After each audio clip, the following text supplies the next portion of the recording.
Hi guys. So today we are going to cover our last part of triangle similarity, which are the similarity postulates. Okay, now hopefully these look familiar from what you did with Math 1.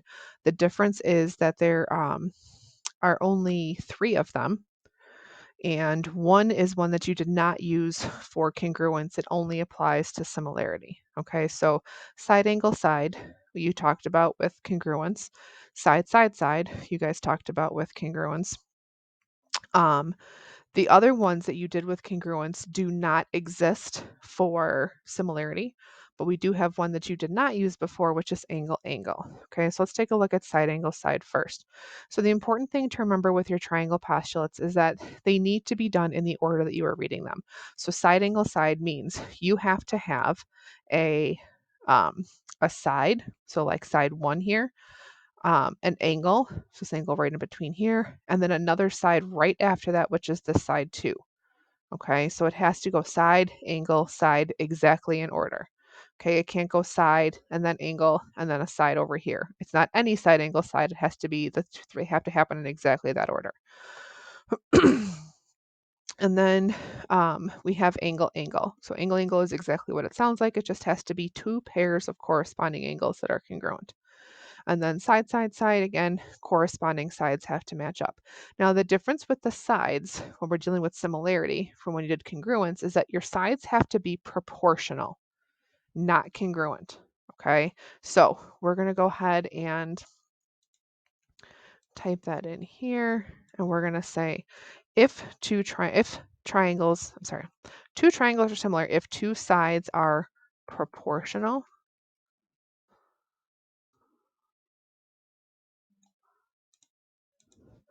and the angle in the middle is congruent. Okay, so the angles have to be congruent. The sides have to be proportional. So if you look at the sides that we have here, side one, and then over here, so these are 1/2. And then my other pair of corresponding sides are 2 and 4. 2/4 also simplifies to 1/2. So those are proportional, okay? All right, for this one, two triangles, or this is for angle, angle. If two triangles, if two triangles are similar, if pairs of corresponding angles are, and once again, we're talking about angles being congruent. Okay, so here's one pair of corresponding angles, and then we have another pair of corresponding angles. Okay, as long as those two pairs are congruent, then we have similar triangles. And then our third one is side, side, side. Again, we're talking about sides for similarity. It's two triangles are similar if all corresponding sides are proportional. And this would be when we would be talking about our small, medium, and large. So for example, the smallest side on this side is 2. Okay, so small. The smallest side on this triangle is 4. So those are my two small sides. The middle length on this one is 3. So that's my middle length over here. My middle length is 6. And then my longest side on this triangle is my 5. And then over here it's my 10. And again, I'd be looking at the ratios that those sides perform. So 2/4 simplifies to 1/2. 5/10 simplifies to 1/2. 3/6 simplifies to 1/2. So those sides are all proportional. Okay. All right. So,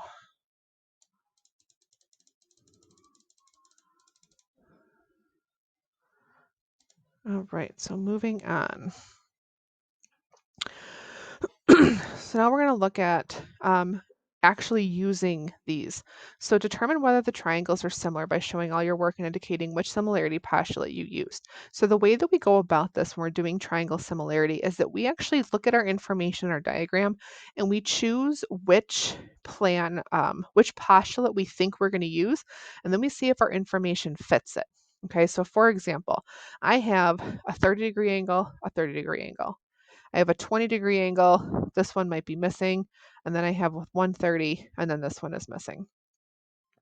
So I don't have any information about my sides. If I don't have any information about my sides, I can go ahead and cross off this one and this one. There we go. Not sure why that was not working there. Okay, so those are not going to be used in this case. The only option I have is angle because I only have angles here.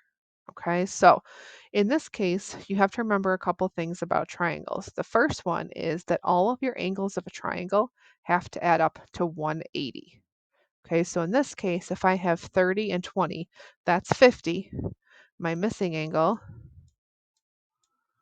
why is that?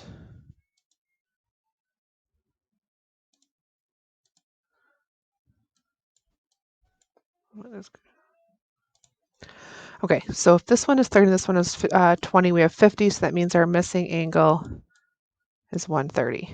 Okay, in this one, if 30 plus 130 is 160, to add up to 180, my missing one would have to be 20. And you can see from our diagrams that our corresponding angles are, in fact, congruent in this one. Okay, so we had decided that we couldn't use side, side, side. We couldn't use side, angle, side. Angle, angle is the route that we are going to go. So when I scroll down here to actually show you the work, okay, what we're going to talk about doing is actually explaining this. Okay, so for example, what I would say is that I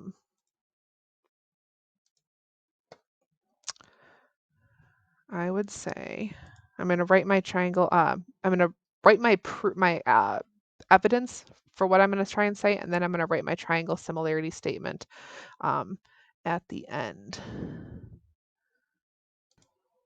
So I'm saying that angle n,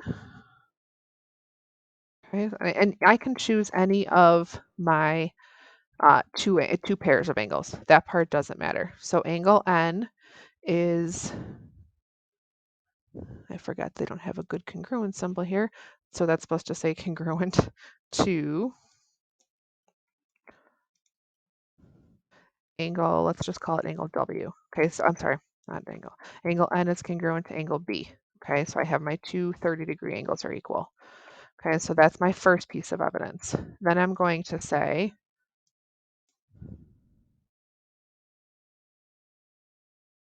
angle, and this is where you can choose any of your remaining pairs. So let's just say angle W is congruent to,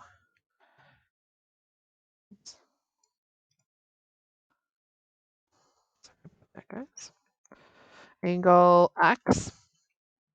I can label my third set of angles, but I don't have to. So now I look at my information, I have angle, okay, this is one pair of angles here. This is my other pair of angles here. I now have angle, angle, and I can actually write my triangle similarity statement. So that is where I am going to say triangle. And in this case, I can call it whatever I want for the first triangle. So let's call it NWE is similar to, okay, and it's going to be kind of tricky for a while to get used to then jumping back and forth between when you're using similarity and when you're using congruence, but we're going to practice. So NWE, if I choose to go in that angle or in that order, where I say it's 30, 130, 20, I have to go in that same order for my second triangle. So that would be BXT. Okay. If my triangles were not similar, I would say not similar and explain why. But again, at that point, you would have your evidence here and you would say, well, these angles aren't congruent or these sides aren't proportional. Okay, but you're going to have evidence to either state that they are similar or state that they are not similar. Okay, and this is what we're going to be practicing more in class.